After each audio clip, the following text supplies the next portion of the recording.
tiene una pertenencia ampliada, como ustedes pueden ver en la imagen, y que esta pertenencia ampliada al mismo tiempo tiene que ver con cada uno de los individuos. Es decir, yo existo, yo soy, yo me relaciono con ustedes en este espacio, pero también nosotros somos.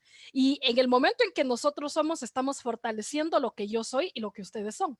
¿Por qué les comparto esta filosofía? Es porque les doy así como todos estos detalles históricos y demás, porque resulta que la filosofía africana Ubuntu es la filosofía que profesaban las personas africanas que fueron traídas tras la trata transatlántica de personas con la diáspora africana, desde el continente africano hasta las Américas, en una diáspora que se riega en todo el mundo, de lo que hablamos con la colonización, ¿no? Entonces resulta que las personas que actualmente nos identificamos como afrodescendientes tenemos como articulado básico en términos filosóficos y también una connotación religiosa el Ubuntu. Y esto es importante porque luego resulta que llegamos a esta parte que es una conversación necesaria, siempre pasa, y que la pongo aquí por lo incómoda y necesaria que es. Y es el ok. Cuando hablamos de, con, por o para personas afrodescendientes, ¿cuál es el término apropiado con el cual se debe uno o una referir a esta gente? ¿Qué pasa con esto? Siempre lo pongo porque siempre llega esa pregunta, sea de lo que sea que estemos hablando, me dicen Kimberly, y entonces si yo voy, ahorita recordando que Miguel es colombiano, si yo voy al Valle del Cauca o a Buenaventura y me dicen, es que yo no soy afrodescendiente, yo soy negro, ¿qué hago? Y luego si hay personas del Ecuador, pero es que yo fui al sur del país, fui a Tungurahua y yo le dije moreno a una persona y se sintió ofendida y me dijo que no es moreno, que es afrodescendiente. Y luego me dicen, pero es que yo fui a Esmeraldas y entonces yo le dije afrodescendiente a alguien o afroecuatoriano y me dijo, a ver, mijito, usted está equivocado, que yo soy negro.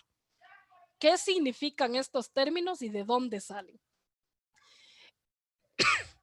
El término negro, perdón, es un término que se origina en dos momentos, ¿no? El primer momento es cuando se funda una institución llamada raza a través de un concepto y que se piensa que las personas tenemos unas diferencias físicas que son muy evidentes, es decir, hay personas con colores de piel más claras, hay personas con colores de piel más oscuras, y entonces como hay estas diferencias vamos a distinguir con distintos términos y hay un término llamado negro con el cual vamos a denominar a estas personas. Problema inicial, sino que a estas personas se les carga con un montón de significados negativos. Habrán ustedes escuchado frases como, o al menos en el Ecuador son muy comunes, día negro, suerte negra, gato negro, mano negra. Todos estos conceptos, estas frases tienen una cosa en común y es que la palabra negro tiene un significante súper negativo. Ahora imaginémonos, si decimos que un día negro es un día muy malo, que un gato negro da mala suerte, que suerte negra quiere decir que te fue de lo peor, que mano negra quiere decir robar y demás, lo que hacemos en el momento que denominamos a una persona con esa palabra es cargarla con todo ese significado negativo, ¿no? Entonces resulta que aparecen por ahí algunas personas y dicen, ok, esto es cierto, pero al mismo tiempo los ancestros africanos lucharon muchísimo por la independencia, hicieron luchas sociales y etcétera. Así que para nosotros la palabra negro no tiene ningún significado negativo, al contrario, bonito, como fortaleza, como lucha, como historia. Estas personas fueron en su momento Malcolm X y Dubois, que empezaron a hablar de este tema y fundaron algo que se llama el movimiento de la negritud. Sin embargo, unos años más tarde, Jesús Chucho García, que es venezolano, dice, ok, hermanos, ustedes tienen razón, pero no nos está funcionando, nos siguen discriminando, el racismo sigue existiendo, así que yo creo que lo que tenemos que hacer es reconocer nuestra herencia africana a través de este término afro y hablar de una descendencia porque descendemos de África y demás. Resulta entonces que en 2001 se da la Convención para la Erradicación de todas las formas de discriminación, racismo e intolerancia en Durban en 2001 y se reúnen líderes sociales de todo el mundo. Y estas personas dicen, ok, vamos a discutir qué es lo que está pasando en nuestros países con las personas afrodescendientes, negras, morenas, quilombolas, palenqueras, un montón de términos, ¿no? Entonces empiezan a hablar y dicen, ok, al final nos pasa lo mismo en nuestros distintos países, tenemos las mismas problemáticas, así que lo que tenemos que hacer como estrategia política, que es súper importante, política, es construir un término que nuestro hermano Chucho García ya lo dijo por ahí, y vamos a utilizar este término para identificarnos, y este término nos va a servir como una lucha política de los derechos. Este término es el término afrodescendiente, que se instaura en 2001, como les comento, en Durban. Así es que muchísimas de las personas que asistieron a ese espacio suelen decir, entramos negros y salimos afrodescendientes. Nótese que hasta este punto yo no les he dicho cuál es el término que tienen que utilizar, porque una cosa que hay que reconocer y que pasa muchísimo en la articulación de liderazgos y los temas nacionales e internacionales es lo que les dije, esta fue una conferencia, es decir, allí no estaban los herederos de los 200 millones de personas que fueron traídas de África en el siglo XVI, ahí estaba un grupo de personas, y este grupo de personas desde la academia y la investigación dicen, este es el término con el que nos vamos a identificar. Es así que a final de cuentas existen los dos términos, está el debate, pero resulta que el término político es el término afrodescendiente que tiene que ver con una lucha de derechos. Esto lo digo, insisto, porque siempre llegamos a este punto de conversación. Ahora bien, tomando esto como base y todo este tema que les comentaba acerca de la filosofía Ubuntu y demás, ¿qué es el liderazgo? El sociólogo Max Weber definió 3 tipos de líderes, ¿no? Y él dijo, bueno, existe un líder que es un líder legal, existe un líder que es un líder tradicional y existe un líder que es un líder carismático. Para este sociólogo alemán, el líder legal era alguien que llegaba al poder político por elecciones. Él tenía el poder porque lo eligieron y estaba perfecto y eso era legal, así que muy bien, él tenía su legitimidad y todo bien. El líder tradicional, él decía, es una persona que llega al poder, pero llega al poder, discúlpenme un segundo, no es COVID, no se asustarán, es la emoción. Es un líder, decía él, el líder tradicional, que llega por herencia o por costumbre. Entonces, si su familia estuvo en el poder, pues él va a heredar este poder y al final termina siendo líder, pero porque había una costumbre, cosas como las que pasaban con los reyes, los emperadores, etcétera. Y finalmente dice, hay otro tipo de líder que es un líder carismático. Y este líder carismático es una persona que tiene la capacidad de conectar con la gente, que la gente le sigue de una u otra manera porque es una persona agradable y demás. Sobre estos 3 tipos de líderes se ha hablado, se ha debatido, se ha profundizado muchísimo, muchísimo. Hay quienes les van a decir como, bueno, al final lo que tiene que haber es una configuración entre el líder carismático y el legal, o hay quienes les van a decir lo mejor es entre lo tradicional y lo carismático, o al final dejemos del carismático de lado porque termina siendo populista como en Latinoamérica. O sea, les van a decir un montón de cosas, ¿no?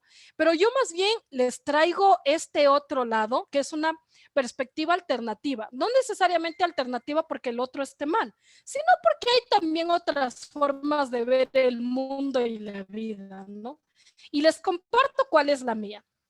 Este símbolo que ustedes tienen aquí en el lado derecho es una nuez de cola. Esta nuez de cola es un símbolo yoruba, por eso les hablé de la filosofía Ubuntu, que tiene que ver con los grupos yorubas y demás, y con esta lógica de yo soy porque nosotros somos. Esta nuez de cola es una representación de una fruta que justo es una nuez, que se suele dar a las personas en algunas de las tribus de los países, principalmente la República del Congo y Malí, que es de donde vinieron los ancestros africanos y demás, que representa abundancia, hospitalidad y unidad. Estas nueces es, digamos, una cosa tipo, tú llegas y visitas a una familia y te ofrecen estas nueces, un vaso de agua, tienes una conversación y demás. Este símbolo me parece sumamente importante por las 3 cosas que representa. Porque les cuento que para mí el liderazgo tiene que ver con eso. Tiene que ver con abundancia, recordando el Ubuntu. Yo soy porque nosotros somos. Si yo tengo abundancia y ustedes tienen abundancia, somos abundantes y somos felices. Ubuntu. Hospitalidad, es decir, me reciben con hospitalidad, les recibo con hospitalidad y todos somos felices, nuevamente. Y unidad. Yo me uno a ustedes, aun cuando tengamos perspectivas distintas, ustedes se unen a mí, aun cuando tengamos perspectivas distintas, insisto, y nuevamente todos somos felices, suena maravilloso, ¿cierto? Pero resulta que para no confundir esta perspectiva como si fuera algo horizontal, tipo lo que les decía al inicio, yo no vengo a enseñarles nada, sino que estamos compartiendo y ahora tiene más sentido. ¿Por qué? Porque es una aplicación del Ubuntu. Yo no hablo necesariamente de líderes, sino de agentes de cambio, porque creo que en esta filosofía africana de la que todos y todas podemos ser parte, lo importante no es cómo llegamos al poder, lo importante no es cómo adquirimos, cómo mantenemos el poder. Lo importante es cómo generamos cambios. Y si esos cambios los generamos desde la unidad, desde la hospitalidad y desde la abundancia, estamos creando mejores sociedades. Así que para mí, las o los líderes son agentes de cambio, somos agentes de cambio. Bien. Ahora, ¿cómo llevamos toda esta lógica que parece muy conceptual y todo a las luchas sociales, específicamente el caso afroecuatoriano? Les voy a contar una historia, voy a tratar de ser lo más sucinta posible y después les voy a compartir un PDF que tiene link sobre esto, que ya les voy a enviar por Alejandro, que es una de las personas que organiza el espacio para que les pueda llegar. Y es la criminalización que yo les decía a la parte final, ¿no? La criminalización es un concepto que habla de lo que a rasgos se ve en esta palabra. Le voy a hacer un poquitín más chiquita para que la puedan ver mejor. Ahí creo que se ve mejor la pantalla, espero que sí. Que es criminalidad, crimen, criminalidad,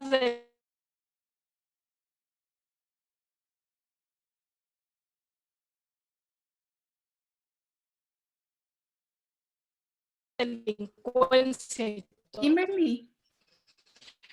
Cuando yo les hacía esta distinción sobre la palabra negro o afrodescendiente, yo les hablaba de una carga negativa sobre una de esas palabras, ¿cierto? Entonces, esta carga negativa, déjenme ver. Sí, hola, hola. Te escuchamos, Kimberly. ¿Estás ahí?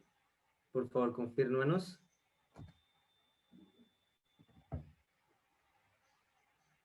Decía, esta palabra criminalización tenía muchísimo que ver con lo que la discusión que les presenté antes, que era sobre este término negro o afrodescendiente. Entonces, esta palabra negro que tiene toda esta carga social negativa, de una u otra manera se permea, ¿no? Se intercala con los discursos sociales de tal manera que en esta carga que se le otorga a cierto grupo de determinado personas, es decir, a las personas afrodescendientes o negras, esta palabra carga unos estereotipos que luego tienen algunas consecuencias. Una de esas consecuencias, eso que quede muy claro, una nada más, es la criminalización. ¿Qué pasa con la criminalización? Les cuento que aquí en el Ecuador, en el 2011, pasaron dos eventos muy interesantes. El uno es, ustedes ven esa fotografía ahí de unos policías en una moto y etcétera.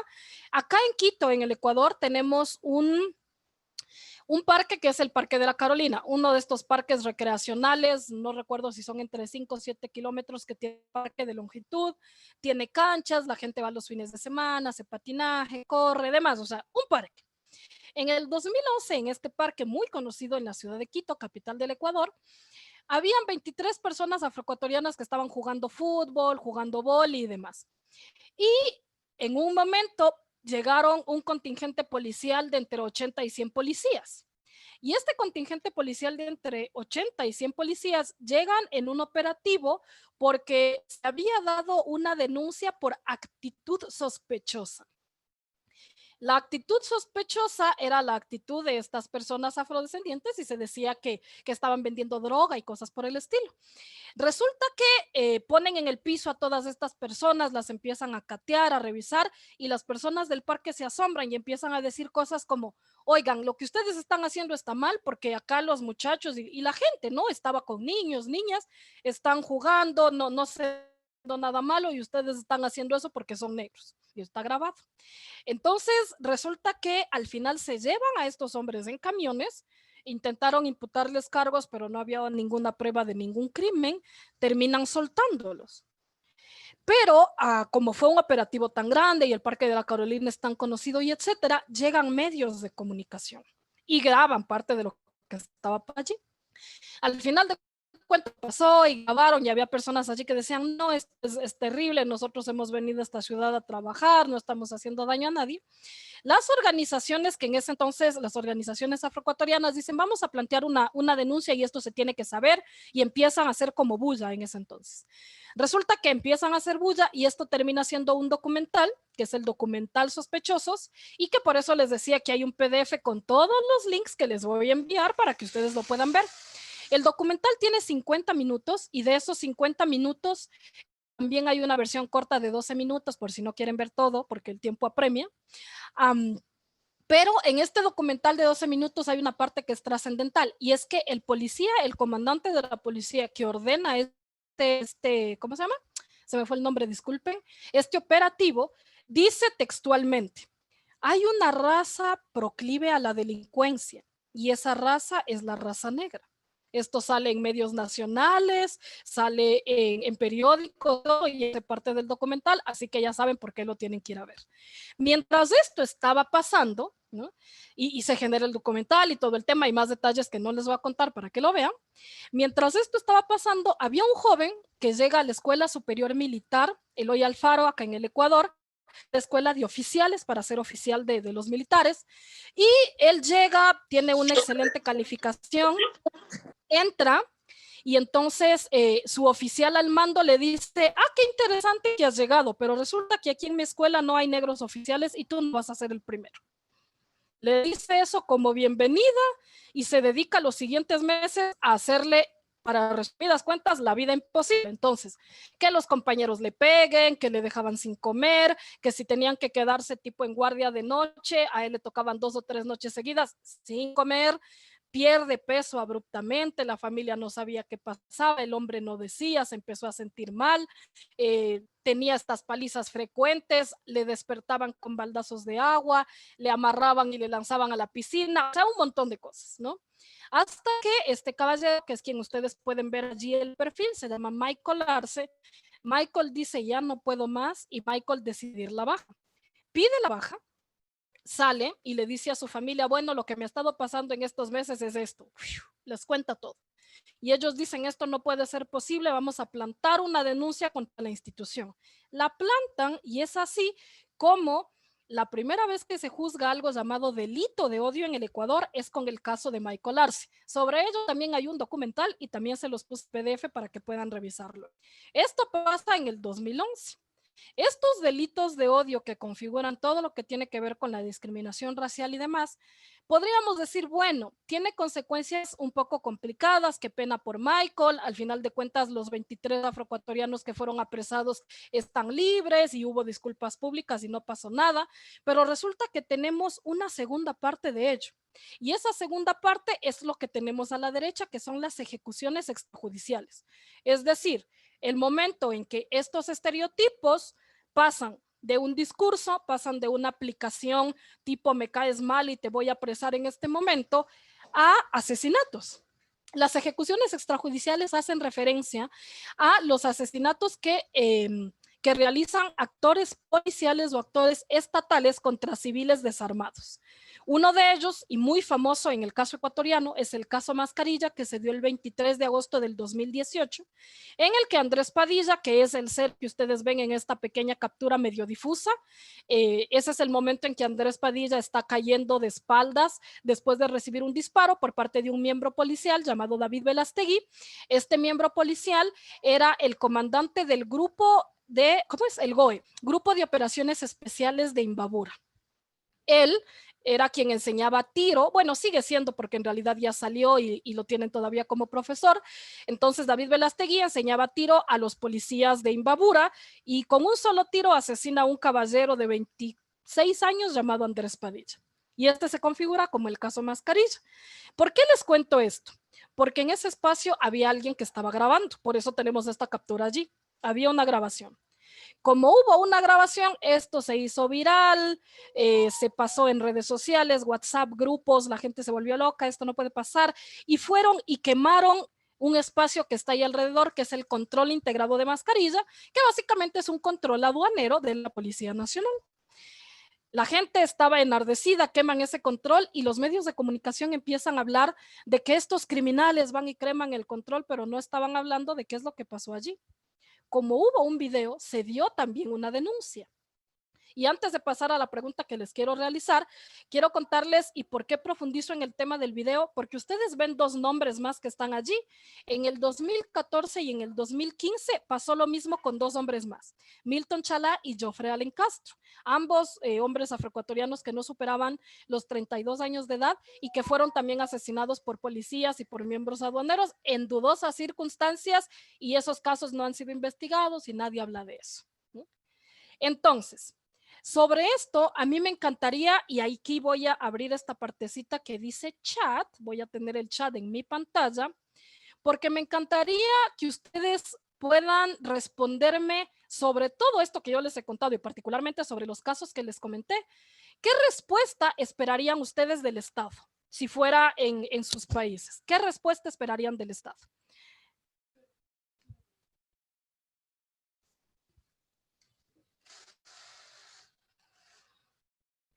Pueden escribirlo ahí en el chat. Por ahí Mario nos dice al menos una disculpa pública y tomar acción legal. Karen dice justicia para las personas afectadas. ¿Alguna otra respuesta? Una respuesta a favor del pueblo, dice Martín. Ok. ¿Qué más esperarían ustedes del Estado si esto está pasando? Por allí veo que Domenic está escribiendo y dice quisiera justicia, pero muchas veces sería la impunidad, justicia, y por allí dicen de seguro dieran el carpetazo, que sería no atender el caso y dejarlo en el olvido. Por ahí nos dice Muni, destituir del cargo a quien fue condenado, castigar a los culpables, garantía de no repetición, justicia, pero muchas veces no se logra. ¿Saben cuál fue la respuesta del Estado ecuatoriano? Por ahí nos dicen capacitaciones vía instituciones protectoras de derechos humanos y siguen hablando de justicia. Les voy a contar qué pasó. El Estado ecuatoriano hizo lo siguiente. En primera instancia, difundió un video, que ustedes pueden ver allí el titular. El gobierno difundió un mensaje de video y respaldo al policía. Esto fue después de que ya se dio condena, hubo todo fueron 2 años y más y siguen siendo porque se espera llegar a cortes internacionales, les cuento específicamente con el caso Mascarilla, pero la posición del gobierno fue defender al policía, al punto tal en que el Ministerio de Gobierno y particularmente María Paula Romo, la ministra de Gobierno, ella hablaba de la inocencia del policía, lo hablaba en términos así muy abiertos de no, el policía es inocente y él estaba cumpliendo con su deber y demás, aun cuando resulta que con las pericias policiales y en el proceso del juicio se determinó que hubo algo llamado extralimitación en un acto de servicio, que fue algo así como el policía se pasó.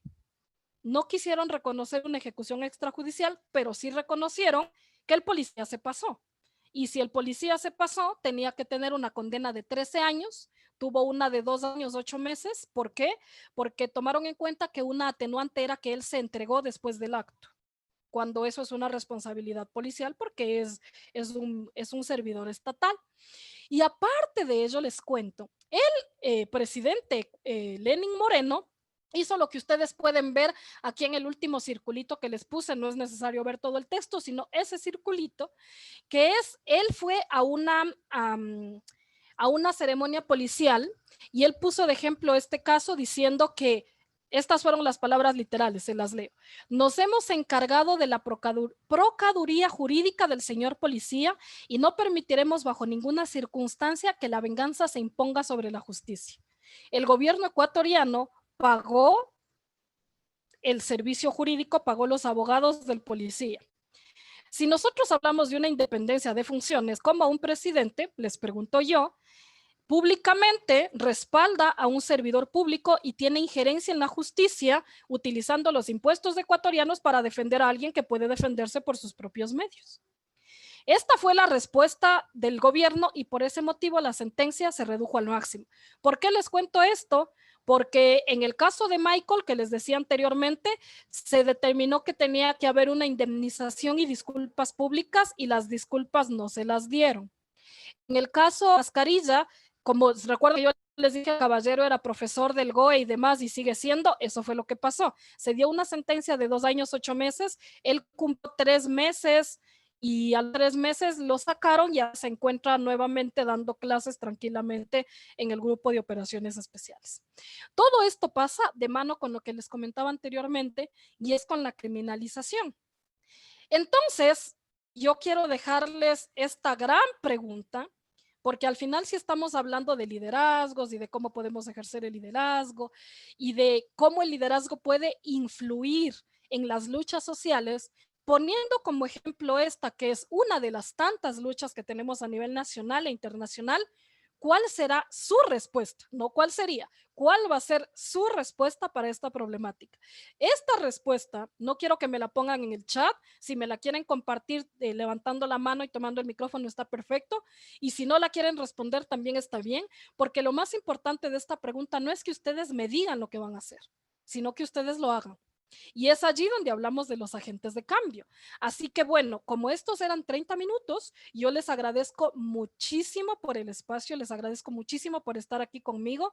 Les dejo abierta también el espacio para preguntas, muy a la onda millennial. Les comparto oportunidades de becas, programas, pueden estar programadas por universidades y les dejo este mensaje. Al final de cuentas, tomen calma, respiren y cambien el mundo, que de eso es de lo que se trata. Muchísimas gracias. Muchísimas gracias a ti, Kimberly. Realmente ha sido una presentación súper importante. Y antes de dar el mensaje de bienvenida, quisiéramos hacer un bloque de preguntas y respuestas porque estamos seguros de que ustedes se habrán quedado con alguna duda. Y bueno, ya vi que algunas personas levantaron la mano, pero yo quisiera empezar con mi pregunta en relación a la educación. Y es, ¿tú crees que la educación juega un papel importante en esto de erradicar los delitos de odio?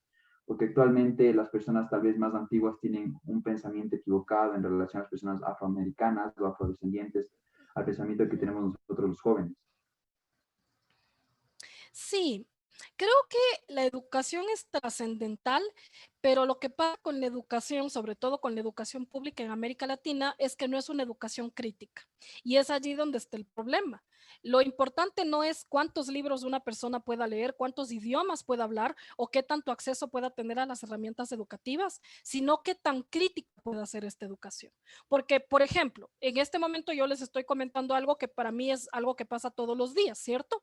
Sin embargo, si esto es algo que pasa todos los días, ¿por qué no tenemos esto en los textos educativos, por ejemplo?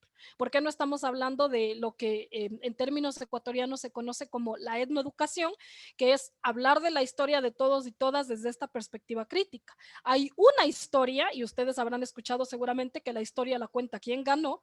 Esta es la historia que estudiamos, es la historia que se cuenta. Y esa historia está fundamentada en todos los estereotipos que a final de cuentas nos hacen daño no a las personas afrodescendientes, nos hacen daño como sociedad. Entonces, claro, la educación es importante porque podemos cuestionarnos y demás, pero esta educación además tiene que ser una educación crítica. No tenemos que tener espacios de formación y por eso este espacio es importante porque es un espacio en el cual compartimos ideas y demás, pero lo que pasa con la educación formal, las escuelas, los colegios y demás, es que no necesariamente está haciendo una educación en una perspectiva que te permita cuestionar, sino que está haciendo un sistema de adoctrinamiento y allí es donde tenemos el problema. Muchísimas gracias, Kimberly. Bueno, ahora vamos a manejar las preguntas por bloque, entonces se tomará en cuenta las dos preguntas que hay y luego podrá responderlas. Entonces, si la primera pregunta es de Antonio Rivera, si te puedes desmutear para que hagas tu pregunta. Hola, sí, muchísimas gracias por la palabra, Kimberly. Felicitarte por excelente ponencia. Pues muy claro algún problema que tenemos en general en América Latina. Y una pregunta sencilla, ¿cómo podrían incluirse los movimientos feministas y los movimientos de este autocuidado del hombre, de las nuevas masculinidades diversas, en estos nuevos sistemas educativos, ¿no? Que mencionas? Tenemos que generar un sistema educativo que sea crítico, que no solo sea académico, sino que sea formativo, que sea crítico y sobre todo nos permita un desarrollo socioemocional sano y una revolución realmente en los tejidos sociales de América Latina. ¿Cómo podremos incluir estos dos movimientos? Y muchísimas gracias. Gracias a ti, Antonio. ¿Respondo ahora o hacemos la otra pregunta y después la respondo? Ya sabemos que tienes muchísimas ganas de responder, pero ahorita le vamos a dejar a Doménica para que haga su pregunta. Ok, Entonces, te escuchamos, Doménica. Ya, mi pregunta va más por el ámbito jurídico, porque yo considero que hay muchos vacíos legales en casos de delitos de odio. Entonces te quería preguntar, Kimberly, que yo sé que tienes bastante experiencia, que estás en varias organizaciones y todo, que ¿cómo consideras tú que podría mejorar el sistema jurídico para los delitos de odio hacia personas afro? Ya.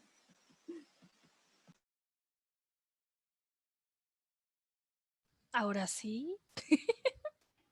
¿Sí? Listo. A ver, me encantan estas preguntas. Me gustan las preguntas que son incómodas, pero que al final nos llevan a reflexiones profundas.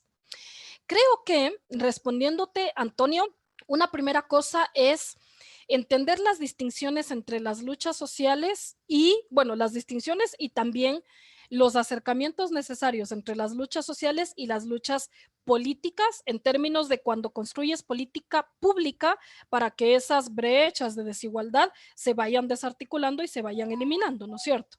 Entonces, si hablamos en términos de articulación con los grupos feministas, creo que el tema de, para poner un ejemplo, los términos lingüísticos serían una primera articulación. ¿Cómo hacemos que los sistemas educativos reconozcan el hecho de que tenemos que hablar de forma diversa? La Real Academia de la Lengua está obsoleta y tenemos que dejar de hablar de unos como si fuera el gentilicio para un todes. Entonces, esa es una primera parte. Creo que es importante, más allá de tener estos debates políticos acerca de por qué usamos con porque particular es, estemos hablando de una diversidad dentro de las instituciones públicas. Eso como una primera instancia. Sobre las diversidades sexogenéricas, creo que aparte de poder articular el tema en el debate y demás, tenemos que normalizar la diferencia. Creo que eso es lo fundamental. Educativamente hablando, tenemos que normalizar la diferencia. Y esto lo hacemos, sí, desde actividades que tienen que ver con casas abiertas, etcétera, pero lo hacemos con cosas tan simples y necesarias como el poder discutir el género dentro de las aulas, el poder hablar de género y el poder ir deconstruyendo cosas que las tenemos por sentadas desde el jardín. Entonces, si nosotros asistimos a una capacitación sobre género, lo primero que dicen es, ¿se acuerdan los regalos que le dan regalos de color rosado para las niñas? Pues entonces lo tenemos que hacer en las aulas de clase. Es decir, tenemos que dejar de niños y las niñas a los niños los autos, a las niñas y en el instituir la diferencia para que no se normalice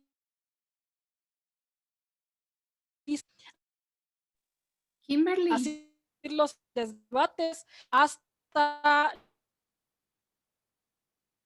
Kimberly, mil disculpas por interrumpir, pero se está cortando.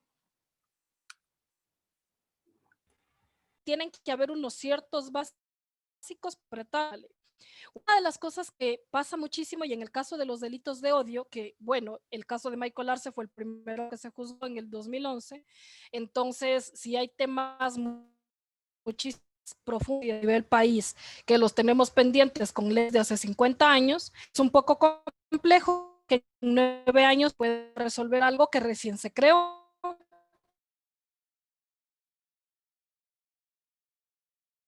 ¿no? Me pasó el tratamiento de lazos de odio judicial. Pues una charla bastante importante, pues lo importante de verdad es acá conocer un poco desde todos los países desde los cuales se estén escuchando. Acá desde Colombia un gran saludo, veo más países, desde México, hay muchos mexicanos por ahí, desde Ecuador, desde Bolivia. Sé que para todos ha sido gratificante escuchar esto, así que muchísimas gracias, Kimberly. De verdad que siempre es bueno escuchar pues otras perspectivas y más de una persona pues de tremenda invitada que tenemos acá, ¿no? Así como tú dices, de más que una persona como con una hoja de vida de una verdadera lideresa. Bueno, ahora sí, quiero que en este momento, chicos, y te lo voy a pasar, Kimberly, ¿listo? Pues prendan las cámaras para tomar una pequeña foto y subirlas a las redes sociales, que ya mismo se las dejo aquí bueno, se las voy a dejar por el chat para que pues nos sigan. Y pues también invita a Kimberly, si quieres, ahí deja también en el chat tus redes sociales. Voy a tomar la fotico y ya por último habrán unas palabras de pues nuestro también